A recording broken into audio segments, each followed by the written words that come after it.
લેવલનું જે સમ્પની વાત છે જે અગત્યનું છે અઘરું છે પણ એલિમેન્ટરી લેવલ સમ એ તો આપણે લગભગ પહોંચી ગયા છે. આપણે ભેગા તો થઈએ છીએ રવિ સભાની અંદર. અને પછીનો સ્ટેપ છે ને હવે હાઈસ્કૂલ ઉપર પહોંચવાનું. એ કયું લેવલ છે? તો વર્ક ટુગેધર, એના તો કમ ટુગેધર. પછી નેક્સ્ટ સ્ટેપ પર શું છે? Work together. હવે થોડું કામ કે ભેગા સેવા કરવાની છે, ભેગા કામ કરવાનું છે. તમે નોકરીમાં હો તો ભેગા કામ કરવાનું છે, મંદિરમાં હોય તો ભેગી સેવા કરવાની છે, ભેગી કંઈ કામ કરવાનું, ઘરમાં હોય તો ભેગા કામ કરવાનું કંઈક. એ થોડું અઘરું છે કારણ કે કામ કરવાની અંદર છે ને બધા મતભેદ જુદા જુદા પડે. કઈ રીતે કરવું, આમ કરવું કે આમ કરવું, અને એમાં પછી સમાધાન ને બાંધછોડ કરવામાં પછી પ્રશ્ન થાય.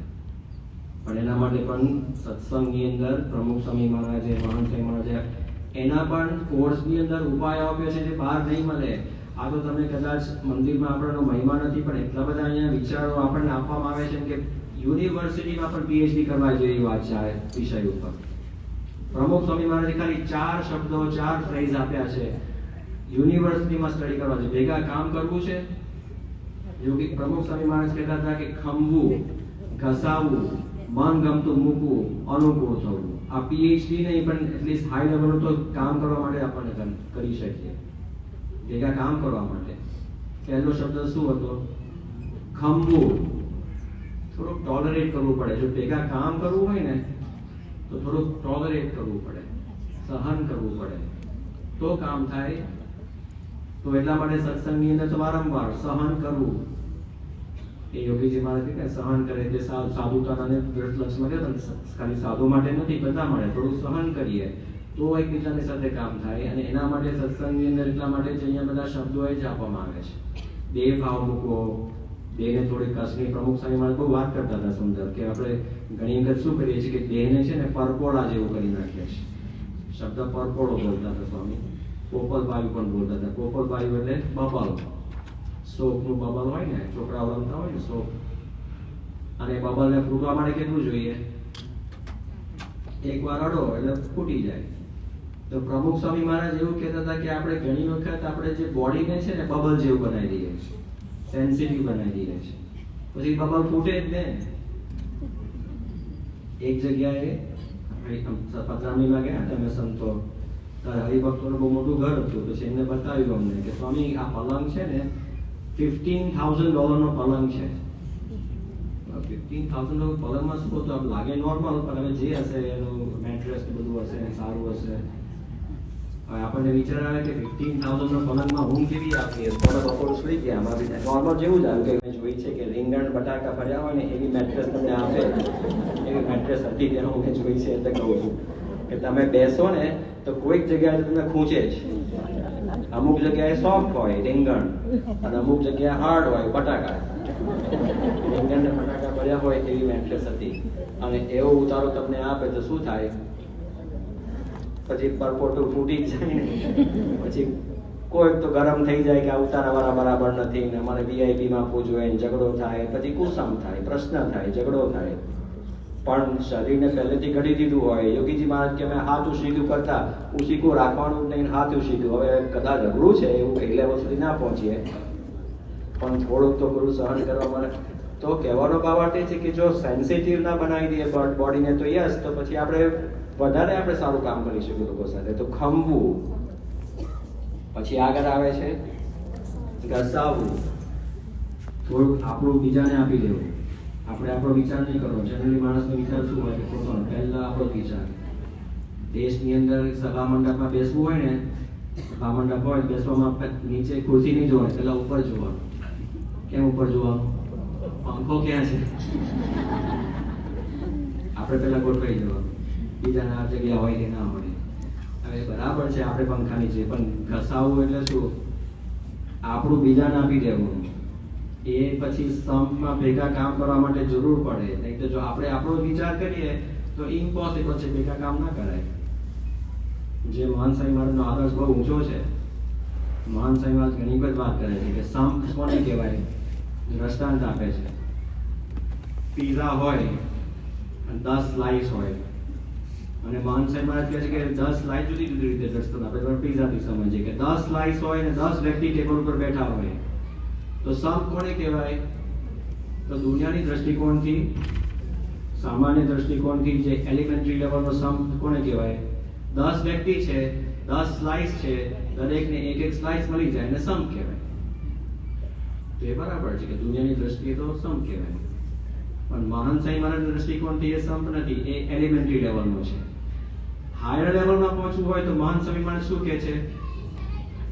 એક વ્યક્તિ છે એ 10 સ્લાઇસ થઈ જાય અને બીજા 9 રાજી થાય કે બરાબર છે, તો એને સમ કહેવાય. એ થોડું હાર્ડ છે, કારણ કે પેલામાં તમને એક સ્લાઇસ તો મળી ને, આમાં તો તમને એક સ્લાઇસ ન મળે અને પેલો 10 થઈ જાય તો રાજી રહ્યો, આને કસાવું કહેવાય. બીજાને આપી દો, બીજા થાય તો રાજી થવું, તો એ અઘરું છે, પણ ત્યારે કામ થાય ભેગું. તો માણસાની કક્ષા ઊંચી છે, તો એ બીજા સાથે કામ કરો તો ખંભવું, ઘસાવું, મન ગમતું મૂકવું એ અઘરું છે ને. કારણ કે અમેરિકાની અંદર બહુ ફેમસ કહેવત છે, my way or the highway. થવું હોય તો મારી રીતે જ કરવું પડે, તો પછી ક્યારેય ભેગું ના થાય કામ. અનુકૂળ થવું પણ ભેગું છે. અનુકૂળ એટલે આપણી રીત જવા દેવાની, બીજાની રીતે કરવા દેવાનું, નો પ્રોબ્લેમ. પ્રમુખ સ્વામી મહારાજ શીખવાડતા હતા નહીં, કરતા હતા. આપણને શીખવાડ્યું છે કે આ રીતે કરવાનું હોય. મહાન સ્વામી મહારાજ, પ્રમુખ સ્વામી મહારાજ અસંખ્ય પ્રસંગની અંદર પોતે અનુકૂળ થઈ ગયા છે કે ના, તમારી રીતે કરો, નો પ્રોબ્લેમ. મારી હવે પોતે ગુરુ છે, પોતે અંતર્યામી છે, ખબર પણ હોય કે આ રીતે નુકસાન થવાનું છે, કે પ્રશ્ન થાય એવું છે, પણ નો જવા દો, know your way, no problem. પછી અંતે આપણે શીખીએ જ, કારણ કે ખોટું જ હોય આપણું, પણ મન ગમતું મૂકવું એ પ્રમુખ સ્વામી મહારાજે અસંખ્ય વાત કર્યું છે. હવે CFI માં તમે બધા ઘણા હરિભક્તો હશે, બાપાને નેચર કેવો હતો કે તૈયારી થતી હોય તો બધે ડિપાર્ટમેન્ટમાં એમને રસ હોય. ડિપાર્ટમેન્ટમાં બધું તૈયારી છે એવી છે, તો સ્વામી નીકળ્યા નગરમાં રાઉન્ડ મારવા માટે, બધું જોવા માટે, બધું તૈયાર છે કે નહીં. સ્વામી તો બહુ જ વિચક્ષણ હતા, એક વસ્તુ ડિટેલમાં જોઈએ. ઉતારા વિભાગની ઓફિસ આગળ ગયા અને ત્યાં ટેબલ હતું, હરિભક્તો આવવાનો હોય ને ઉતારા લેવા માટે, ટેબલ હતું અને પાછળ નીકળે સ્વામી ઉભા હતા, કારણ કે ઇન્ચાર્જ હતા સંતમાં. પ્રમુખ સ્વામી મહારાજ આવ્યા દેખરેખ કરવા માટે, જોવા માટે. બાપાએ બધી વ્યવસ્થા જોઈ. પછી બાપાએ હસતા હસતા બાપાએ પ્રશ્ન પૂછ્યો કે મારો ઉતારો ક્યાં છે? જ્યારે હરિભક્ત આવતા હોય ને એમ હસતા હસતા તો નીકળે સ્વામી પણ આમ સિરિયસલી જવાબ આપે કે સ્વામી તમે તો ઝાડ દેખાય છે ને, ઝાડ નીચે તમારો ઉતારો છે. હવે બાપાને કહેવાય, પ્રમુખ સ્વામી ઘણી સંસ્થાના જાણીતા તો હસતા હસતા વાત કરી હતી, પણ પ્રમુખ સ્વામી મહારાજે એ સિરિયસલી લઈને બહુ સુંદર જવાબ આપ્યો ને. આપણે સૂત્ર યાદ રાખવા જેવું છે, સંત માટેની વાત છે. પ્રમુખ સ્વામી મહારાજે એક સુંદર પછી જવાબ આપ્યો ને, એ યાદ રાખવા જેવું છે. બાપાએ શું કીધું? તમારી વ્યવસ્થાને માન આપીશું, ઝાડ નીચે સુઈ જઈશું. પણ આ વાક્ય ઇમ્પોર્ટન્ટ છે ને, તમારી વ્યવસ્થાને માન આપીશું કરાય? અહીંયા જાહેરાત થાય કે આ જગ્યાએ દિવાળીના સમયમાં કે કોઈ પણ સમયની ઇવેન્ટમાં આ જગ્યાએ ગાડી પાર્ક કરવાની નહીં, XYZ જગ્યા હોય, અને પછી તમે ત્યાં આવો અને પેલો કાર્યકર કે ના અહીંયા પાર્ક નથી કરવાની, તું મને કોણ કહેનાર? અને પાછળ નાનો છોકરો હોય, તું આજકાલમાં આવેલો, તને ખબર પડે અહીંયા ગાડી કેમ પાર્ક? હું કેટલો જૂનો છું, મારે તો પાર્ક કરવાની જ હોય. અને આપણે કહીએ કે my way or the highway, પછી એને સારા શબ્દમાં કહીએ, પણ એમ કહેવાય કે તમારી વ્યવસ્થાને માન આપીશું, હું જ્યાં પાર્ક કરીશ, દૂર પાર્ક કરીશ. આ તો પાર્કિંગનું એક્ઝામ્પલ છે, પણ કોઈ પણ અનુકૂળ થવાની વાત છે, જે પ્રમુખ સ્વામી મહારાજ અનુકૂળ થાય. તો આ એક સિદ્ધાંત પ્રમુખ સ્વામી મહારાજે વાત કરી છે આપણને. તો આ 4 સિદ્ધાંતથી ભેગું કામ કરાય, ભેગા વર્ક કરી શકાય. તમારે જોબમાં પણ આ સિદ્ધાંત શીખવાડવાનો. જોબની અંદર તમારો બોસ છે ને, એને જો શીખવાડવાનું કે આ રીતે આપણે બધા એમ્પ્લોય કામ કરીશું, સહન કરીશું, ખંભવું, ઘસાવું, મનગમતું, અનુકૂળ મૂકવું, અનુકૂળ થવું, તો પછી ભેગા કામ કરાશે. એ બાપાએ આપણને શીખવાડ્યું છે. તો એ તો હવે હાઈસ્કૂલે પહોંચ્યા. કમ ટુગેધર, વર્ક ટુગેધર. પણ આપણો જે સિદ્ધાંત છે, માનસાઈનો સિદ્ધાંત છે ને, એનાથી હાયર છે. આટલામાં તો બધા દુનિયાએ પહોંચી શકશે, કારણ કે જોબમાં ભેગા તો કામ કરવાનું હોય, કોર્પોરેશન હોય, એમાં કંઈ રિઝલ્ટ લાવવાના હોય, તો આ બધી વસ્તુ એના માટેની વાત હતી. પણ થર્ડ સ્ટેપ છે ને હવે કોલેજ લેવલના સંપની વાત છે, યુનિટીની વાત છે. કમ ટુગેધર, વર્ક ટુગેધર, અને ત્રીજો સ્ટેપ છે સ્ટે ટુગેધર. પછી ભેગા રહેવાનું છે, ખાલી ભેગા કામ કરીને છૂટું નથી પડી જવાનું. જોબની અંદર શું કરે, ભેગા કામ કરે, યસ રિઝલ્ટ લાવે, પછી ઘરે છૂટા, અથવા તો જોબ પતી ગઈ એટલે છૂટા બીજી જોબમાં. એવું નહીં, સ્ટે ટુગેધર. લાંબા સમય સુધી ભેગા રહેવાય ને, એમ તો કાયમ માટેની વાત આપણા માટે છે સત્સંગમાં, તો એના માટે થોડુંક અઘરું છે. સ્ટેઇંગ ટુગેધર એટલે અનાદિકાળ સુધી પણ સત્સંગી ભેગા રહેવા માટેની વાત છે. શ્રીજી મહારાજે કેવું માંગ્યું, જન્મો જન્મ પણ અમારે આ સત્સંગીનો યોગ રહે. અને આપણને શું લાગતું પેલું આવો, પણ એ વાત અહીંયા આગળ આવે છે સ્ટે ટુગેધર. અને એના માટે બહુ જ સિમ્પલ સિદ્ધાંત છે જે આપણને અગેન સત્સંગમાં શીખવાડવામાં આવે છે. બહાર કોઈને વિચાર નહીં આવ્યા. ભેગા રહેવા માટે મૂળભૂત ભેગા કેમ નથી રહેવાતું, તો 3 અક્ષરનો પ્રશ્ન છે. EGO, આ 3 અક્ષરનો પ્રશ્ન છે. ઈગો. આપણે આઈમેક્સ નું શૂટિંગ થયું કે ઇન્ડિયામાં, કીથ મેલ્ટન ડિરેક્ટર હતા, લોસ એન્જલસ થી આપણે બોલાવ્યા હતા, કારણ કે આપણું કામ તો આઈમેક્સ નું તો હોય નહીં, આપણે બધું મદદ કરીએ. પણ કીથ મેલ્ટન ડિરેક્ટર હતા, ડિરેક્ટર હતા કીથ મેલ્ટન, અને જે ફોટોગ્રાફર હતા, વિડીયોગ્રાફર એ રીડ સ્મૂટ હતા, અને બીજા બધા સેમ કાર્ડન બધા ઘણા બધા હતા. તો જ્યારે આઈમેક્સ નું શૂટિંગ થયું એ પહેલા ત્યાં એ લોકો ગોંડલ ગયા હતા બાપાના આશીર્વાદ લેવા માટે. બાપા ગોંડલ હતા, અને 3 વ્યક્તિ બીજા આપણા કાર્યકર્તાઓ ભેગા હતા. એ લોકોએ બાપાને રજૂઆત કરી કે બાપા હવે કાલથી પરમ દિવસથી આઈમેક્સ નું શૂટિંગ ઇન્ડિયામાં શરૂ કરવાના છે. અને એ લોકો કીધું કે અત્યંત અઘરું છે, ઇન્ડિયાની અંદર આઈમેક્સ કરવું એટલે બહુ જ અઘરું છે, કારણ કે ત્યાં તો ગાડીમાં તમે ટ્રકમાં આઈમેક્સના કેમેરા લઈ જાઓ તો રોદા આવે એમાં.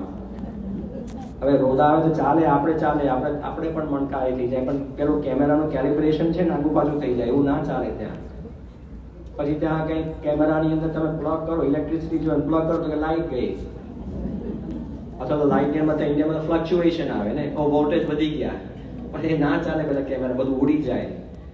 એ છે ધૂળ ઉડતી હોય, રસ્તામાં બધા પ્રશ્ન થાય, હજારો માણસને તમારે આમાં એક્ટર તરીકે કરવાના છે. ત્યાં સારંગપુરમાં શૂટિંગ કર્યું હતું, હવે જોવા જેવું હતું તંત્ર હતા, પેલું આખું જે શૂટ હતું બધા પ્રદક્ષિણા કરતા હોય તો એમાં પાછું કેવું કરવાનું હોય, પેલું બળદ ગાડું હતું, તો બળદ ગાડાને આમ કરીને પછી પ્રદક્ષિણામાં લઈ જાય, એમાં તાજ પર ઘણી વખતે બળદ ચડાવે, ગાડું ચલાવે, પછી ચાલતું હોય, પછી પેલો કે ડિરેક્ટર કે કટ રિવર્સ થાવ, પણ ગાડું રિવર્સમાં ના જાય, માણસો રિવર્સમાં જાય, ફરી લેવાનું હોય. તો પછી એ લોકો પછી કે ગાડું રિવર્સ ના જાય, આખું ફરીથી ફરવો, પછી પાછું આવો, પછી ફરી કરવાનું કરીને પ્રદક્ષિણા ફેરવડાવે. અસંખ્ય પ્રશ્ન બધા હતા. એ લોકોને ખબર હતી કે આ શૂટ કરવાનું બહુ અઘરું હતું અને કેટલી લોકેશનમાં કરવાનું. પણ પ્રાર્થના શું કરી હતી એ લોકો બાપા આગળ કીધું કે સ્વામી આ બધા જ પ્રશ્ન છે ને એનો અમે જવાબ મળી જશે, અમને we will find a way. પણ એક વસ્તુ તમે ખાસ આશીર્વાદ આપજો કે અમને નડે નહીં, ઈગો. કારણ કે ઈગો છે ને આ આખો પ્રોજેક્ટને ફેલ કરશે. કારણ કે પેલો કે મારે આ રીતે શોર્ટ જોઈએ છે, એ લોકોને મારે અહીંયા જોઈએ છે, કે આ રીતે જોઈએ છે, એ પછી એનો કોઈ જવાબ નથી. તો અમને ઈગો ના આવે એ પ્રાર્થના કરજે, તો પછી ભેગા રહેવાય, ભેગા કામ કરાય. તો એ મૂળભૂત પ્રશ્ન સમસુરતભાવ અને એકતાના પ્રશ્ન ક્યાં આવે છે? ભેગા રહેવા માટે આ અહમના પ્રશ્ન જો સોલ્વ થઈ જાય તો બધા પ્રોબ્લેમ સોલ્વ થાય. અને એના માટે સત્સંગ છે. બહાર તો લોકો ઈગોને જ ફીલ કરે છે, એટલા માટે અહીંયા મંદિરમાં આવીને મહાન સાહેબ આપણને વારંવાર કહે છે કે નમ્ર થવું, દાસ ભાવ, દાસના દાસ વગેરે આપણે બધા કરીએ છીએ ને, એ શેના માટે? આના માટે. આદર્શ જ આપણને એવો આપ્યો છે કે ભાઈ દાસ, પોતે જેવો ગુરુ મહાન સાહેબ મહારાજના ટોરોન્ટો હતા, ટોરોન્ટોની અંદર 2017માં દીક્ષા આપી 2 પાર્ષદોને, ત્યાંના લોકલ યુવકો જતા એટલે દીક્ષા પાર્ષદોને આપી. દીક્ષા આપીને બીજે દિવસ એ બંને પાર્ષદો પથ્થરને પ્રસાદી કરવા લાવ્યા. પ્રસાદી કરીને બાપાએ પ્રસાદીની આઈટમ મૂકી પથ્થરમાં, અને જેવા સંત પછી પથ્થર પાછો આપતા હતા, બાપા પથ્થરને પગે લાગ્યા. હવે પથ્થરને પગે લાગવાનું ના હોય, આમ તો વ્યક્તિને પણ એમને ના લાગવાનું. તો સંતોએ પછી પૂછ્યું કે તમે પત્તરને કેમ પગે લાગ્યા?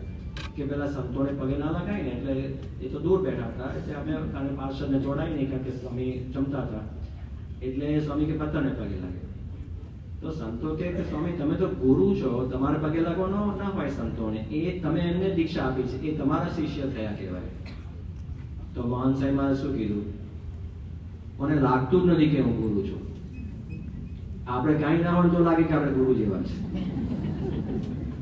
થોડાક ગુરુ તો ના મનાય આપણને, તમે કે હું લીડર છું, મોટો છું, આમ છું, તેમ છું, જે ડિપાર્ટમેન્ટમાં લીડ બનાવી દીધા હોય કોઈ પણ એક તમારી બસ હવે તો વટ પડી ગયો. પણ મહાન સાહેબમાં છે ગુરુ છે ને તો નથી લાગતું. અને પાછું એ રીતે વર્તે છે, ખાલી બોલી નથી જતા. પાછું આપણે બધા પ્રસંગો જાણીએ છીએ, નમ્ર થાય, બાળકોનું પણ સાંભળે વગેરે. તો એ રીતે જો થાય તો ભેગા રહેવાની વાત કરી છે, તો ત્યાં સુધી પહોંચવાની વાત છે. કોલેજ લેવલનું જે સુરત બાવાજીની વાત છે ને, એ આ કોલેજ લેવલની વાત છે. અને એ આપણા માટે સત્સંગમાં બહુ આનંદની વાત એ છે કે આપણને અહીંયા એની બધી જે ટેકનિક્સ ને જે રીત આપણને બતાવવામાં આવે છે. કારણ કે અહીંયા સ્વભાવ ટળી શકે છે, ખાલી વાત થતી હોય એવું નથી, ટળી શકે છે, ટળે છે. અસંખ્ય હરિભક્તો આપણે જોયા છે, સાંભળ્યા છે પ્રસંગો. ભગવાન સ્વામિનારાયણના વખતની અંદર પોટીઓ પટકર હતા. ક્રોધ તો આપણે બધાને હોય, ગરમ થઈ જઈએ છે ને આપણે, થોડું ઘણું તો થાય. ચા ઠંડી મળે તો શું થાય? થોડો ગરમ થઈ જવાય ને. પેલા આને ખબર ન પડતી કિચન ડિપાર્ટમેન્ટમાં આજકાલ આવે, અથવા વગેરે કોઈ પણ ડિપાર્ટમેન્ટમાં થાય એવું. તો ગરમ થઈ જાય તો હોકે પટકરને પણ પ્રશ્ન ક્રોધ નો હતો, પણ કેટલે હદ સુધી ક્રોધનો પ્રશ્ન? એમને એક દિવસ અંધારામાં બાથરૂમ જવાનું થયું, રાત્રે ખુલ્લામાં જવાનું થાય, અને રસ્તામાં ગાડું ભટકાયું. હવે ગાડું ભટકાય એટલે ગરમ તો થઈ જઈએ કે હવે કંઈ નહીં, તમે ગાડીમાં તમે પંચર પડે, ફ્લેટ ટાયર થાય તો તમે ગાડીને ટાયરને આમ લાત મારો, પણ ટાયરને લાત શું કરવા મારવાની? એની ટાયરનો વાંક છે. પણ ગરમી થઈ જાય, ગરમ થઈ જાય, આપણે ક્રોધ આવે. તો હોટ્ય પત્તરને પણ ક્રોધ આવ્યો, પણ ક્રોધ તો આપણે બધાને આવે કે ભીલને લાત મારી, પણ એને ભીલને બચકું ભર્યું. ભીલ છે ને એની ઉપર લોખંડની પટ્ટી હોય દેશમાં, લાકડું ઘસાઈ ના જાય. હવે લોખંડની પટ્ટીને બચકું ભરો તો શું થાય? બે દાંત પડી ગયા, મોટી પડી બે દાંત પડી ગયા. હવે એ તો રિપેર વખતે ઇમ્પ્લાન્ટનો જમાનો હતો નહીં, ઇમ્પ્લાન્ટ નાખે ને તો જય સ્વામિનારાયણ બે દાંત રીતના રહેવાના છે.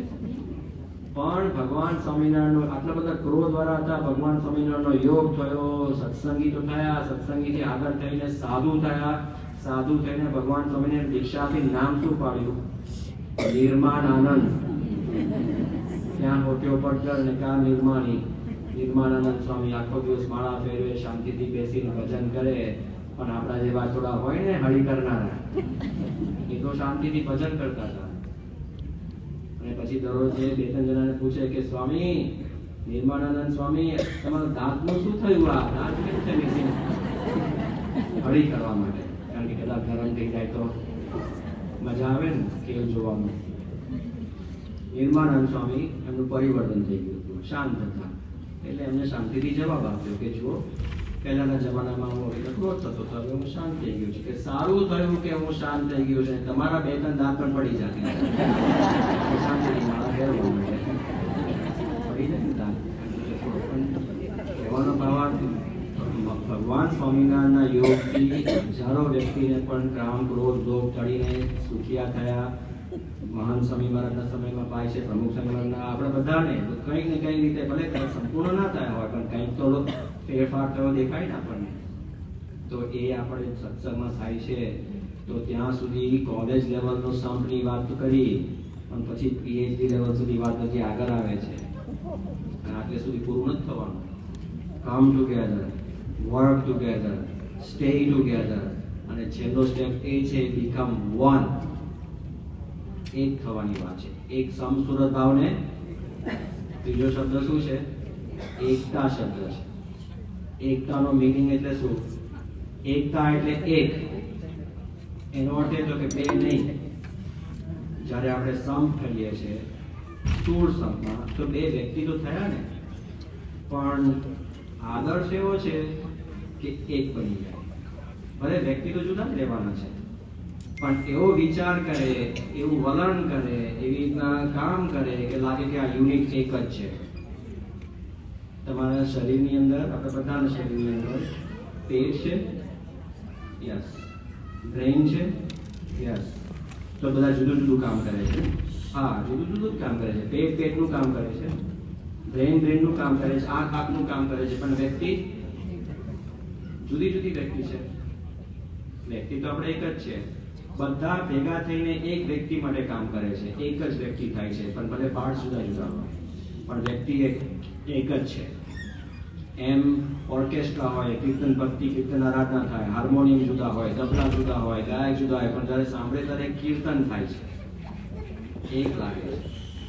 એમ સમસ્વભાવ એકતાનો આદર્શ એ છે કે એક જ થાય, એક જ અવાજ, એક જ દિશા. બધા કેમ યોગી બાપા કે શાસ્ત્રીમાં 50 સંતો હતા પણ એક હતા.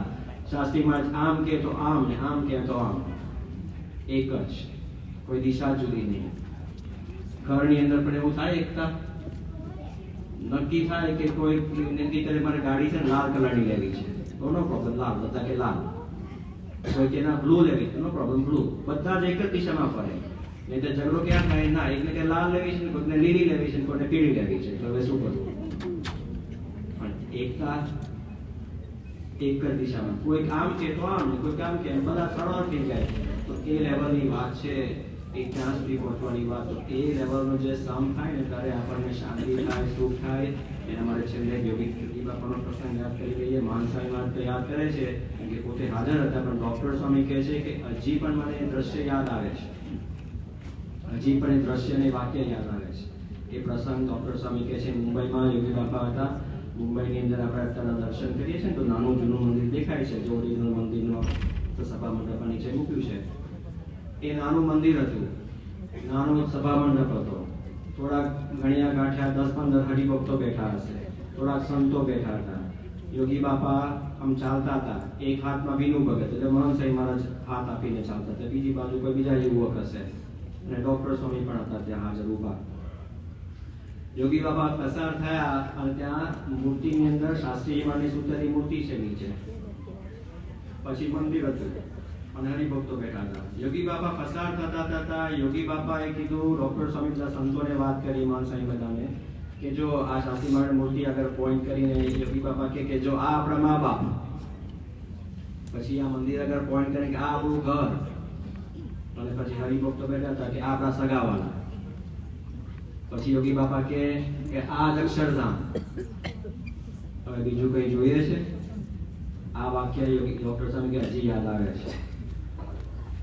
આ આદર્શ, આ આપણું ઘર, એટલે કે મંદિર આપણું ઘર છે, અને આ જે બધા હરિભક્તો છે આપણા ફેમિલી છે, કુટુંબ છે, અને આપણા શાસ્ત્રી મહારાજ આપણા મા બાપ, એટલે આપણા માટે ગુરુ મહાન સ્વામી મહારાજ. અને પછી જે અગત્યની વાત આ જ અક્ષરધામ જો આ મનાય તો, એ કહેવાનો ભાવાર્થ એ હતો. તો એ આદર્શ છે, જો આપણે ભેગા રહેતા શીખીએ તો અક્ષરધામ અહીંયા છે. અર્લિયર હેવન જે વાત કરી હતી ને, સ્વર્ગમાં જઈને કે અક્ષરધામમાં જઈને તો આગળની વાત તો જ્યારે આવે ત્યારે, પણ જો અહીંયા શાંતિથી જો રહી શકતા હોય તો એ પણ એક પ્રકારનો સ્વર્ગ છે. એ આદર્શ એ આપણને સત્સંગમાં આપવામાં આવ્યો છે. તો આપણે મારા સૌને ચરણોમાં પ્રાર્થના કરીએ કે એ જે પીએચડી લેવલમાં કેજીથી માંડીને હાઈસ્કૂલ, હાઈસ્કૂલમાંથી પછી કોલેજ, અને કોલેજ સુધી જે એકતા સુધી જે આપણે એ પહોંચી શકીએ, એ જ એમના ચરણોમાં પ્રાર્થના.